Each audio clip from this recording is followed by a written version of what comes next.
game day, the lights are on, the stakes are high, and the decision he's about to make could cost him half his net worth. No, I'm not talking about a bad trade deal.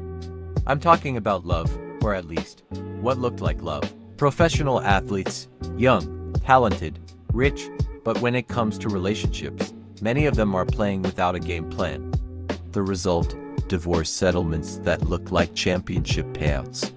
Today, we're diving into why this happens, how it keeps happening, and how some athletes are finally learning to protect their assets. Because losing in court hurts a whole lot more than losing on the court. Be raw. So why are we babying men who make decisions for themselves? Like I told you, I was on birth control up until I had a conversation with my baby father. Let's face it, professional athletes are walking jackpots.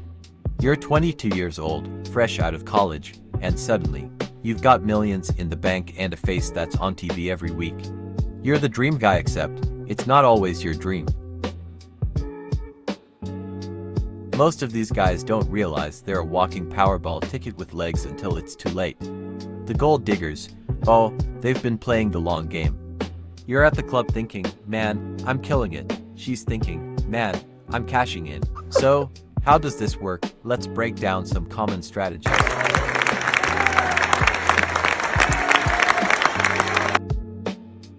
1. The long game strategist. This is the partner who's willing to play the waiting game.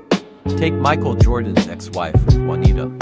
She stuck around for 17 years before cashing in for a record-breaking $168 million. That's not a divorce, that's a slam dunk. The quick hit artist. Then there's Tiger Woods, one of the richest athletes ever, and after a messy scandal, he shelled out $100 million to his ex-wife. I mean, at that point, do you even feel $100 million leaving your bank account? Or is it like losing spare change? 3. The baby mama play. Not technically marriage, but the concept's the same. Secure the bag through child support.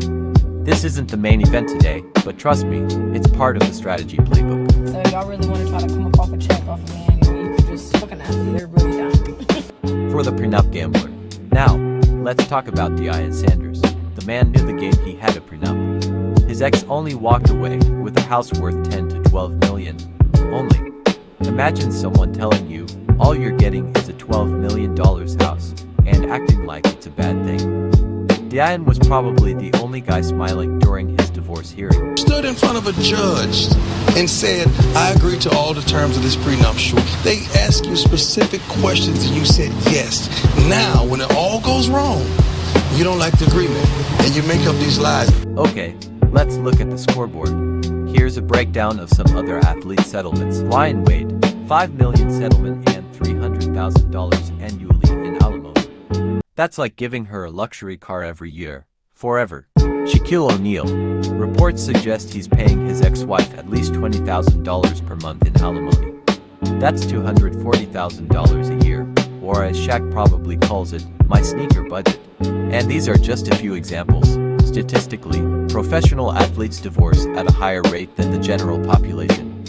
Combine that with enormous earnings, and you've got the perfect story. I don't mind talking about that, but I was bad.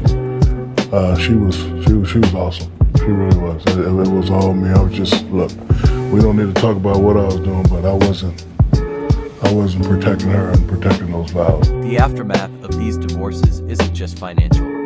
Imagine losing tens of millions and having TMZ cover every single detail. It's like losing Game 7, except the whole world is watching and judging. Some of these guys end up so broke, they're back in their college dorm eating ramen.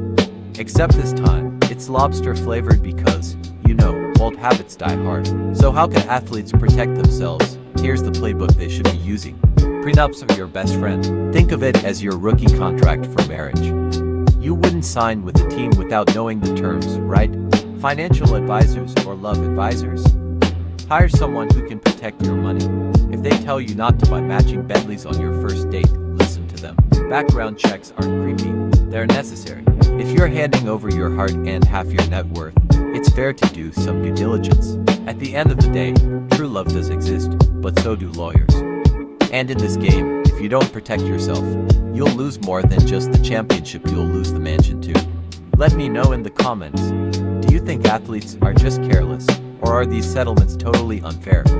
Don't forget to like, subscribe, and share because we're all about keeping it real, without losing half our bank accounts.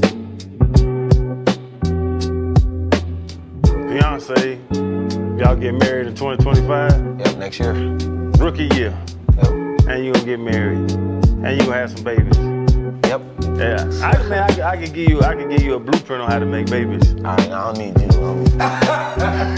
Y'all been together this long and ain't made no babies. I know how to make a baby. Trust, my dad got 14 of us. Oh, okay. So he done gave you. Okay.